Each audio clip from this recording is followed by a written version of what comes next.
what is the fourth dimension? Let's start with the first dimension, right?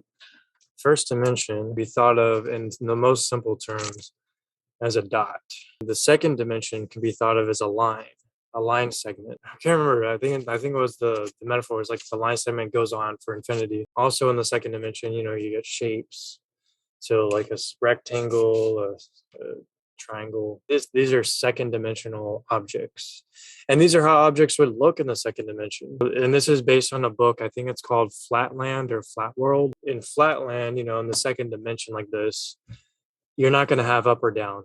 Up and down don't exist. It's just sideways, vertically, horizontal, all the different sideways directions. But in the third dimension, that is when you finally have up and down. Because you're not just going sideways anymore. Now you can actually go up and down. And that's the reality we perceive right now. But that's kind of like an illusion in some sense, because the way our occipital lobes in our brains and our eyes all work and communicate together in complicated ways to perceive shadows changing and light bouncing on objects to create shadows. And the shadow is the only way we can even tell the difference between objects, because the shadows provide contrast. The way objects get bigger or smaller, the farther and closer they go away, is also kind of an illusion that our brain creates, and it's really complicated. Like we perceive things in 3D, but it's like an illusion of things getting closer or farther, getting bigger or smaller, or shadows, right? Now it gets more complicated when you get to the fourth dimension, which this represents what we can understand a fourth dimensional cube theoretically could potentially possibly look like. It's not like this is exactly what it looks like, but it's theoretical. Same with this one. It's an alternate version of it. The fourth dimension is theorized by, I think Albert Einstein said it was like the time itself. So our third dimension that we exist in right now and perceive reality in three dimensions as right now is actually in this higher fourth dimension of time. And there's a fifth dimension that goes even outside time. String theory says there has to be, I think, at least 9 dimensions for that theory to work, which they think are hidden because they're curled up so tightly within each other in tiny little things that are beyond our comprehension or vision, I guess. The Bible does say, God can be omnipresent. And And that just makes sense in our personal reality, right? If there was a being that lived outside, that lived in the fourth dimension, outside of our dimension, that means that they could be omnipresent within our reality. When we're looking at a 2D drawing or something like that, we can see the full image of the drawing, right? The two-dimensional drawing. So we're outside of it. We can manipulate it. We can move it. We can change it. But if I was a 2D figure, right, I would just see a straight line, right? Yeah, a straight you wouldn't line. be able to see this. Yeah. You would just see that line, right? When you're inside it, you can't.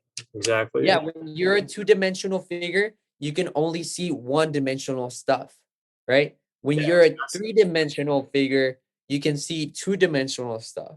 Yeah. But then when you're a fourth-dimensional being, right, a time being, we can say, right, something like made up, you can see the full perspective of 4D or 3D beings, right? And so I think that all at once. That was one of the key things I talked about in one of the chapters of my book about, God existing. If this fourth dimension and fifth dimension do exist, and the math seems to back it up, then theoretically, we can't say for a fact, but philosophically, if you follow that logic and you go outside this fourth dimension of time, God existing outside of a fourth dimension, which is time itself, yeah, he would be able to see.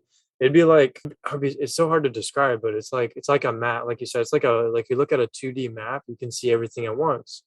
But like you said, if you're in that map, you're not going to see the whole thing. You're just going to see what's right in front of you, because your perception is limited by the dimension you exist in. But if God's perception becomes unlimited, when like I was saying in the book, when he goes outside the fourth dimension, and if he's a fifth dimensional or 10th dimensional being, then he's going to be outside time itself. And if you're outside time itself, what does that mean? That means you're an eternal being. That means you have always existed. There's no beginning and end for you. You've just, because time, there's a beginning and end of time, supposedly, right? From what our limited human understanding is, because we can't go travel back in time. We can't go travel in the future. So we can imagine the future, and we can imagine the past based on books and textbooks and writings. But God could be, or any higher dimensional being outside of that, could be, there's no beginning and end. I mean, he's just literally outside of that. So he exists forever. It makes me think, like, how we have the idea of heaven. Is heaven in the fourth dimension? That's what I was thinking in the book too. I was saying that because like that could explain heaven, because if heaven is eternity, well then eternity is outside the fourth dimension. But how can God be omnipresent, omnipotent? How can anything be like that?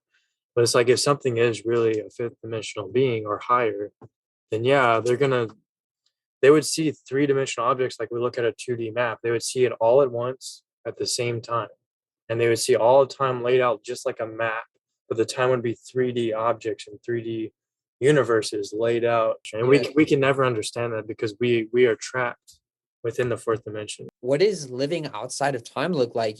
Because even in our universe, time, like we talked about before, how they have those atomic clocks. Took one to space, and they both had the same time, but time seemed to be going differently in space. And so what does that mean, right? To live outside of time in the fourth dimension. Like, why is time different on Earth than in space? We become so dependent where everything's about time. Yeah, we see time as linear. We're in the present moment. We're in the here and now. Oh, once it goes forward, that's it. You don't go back. Albert Einstein or some famous physicist said, no, like time is not necessarily linear. It's not one direction. You bring up such an interesting point because 2D figures, right? 2D figures, they see matter or what's in front of them linear as well. Once you jump out, right? Once you jump out, we see time as linear, right? So check this out. So like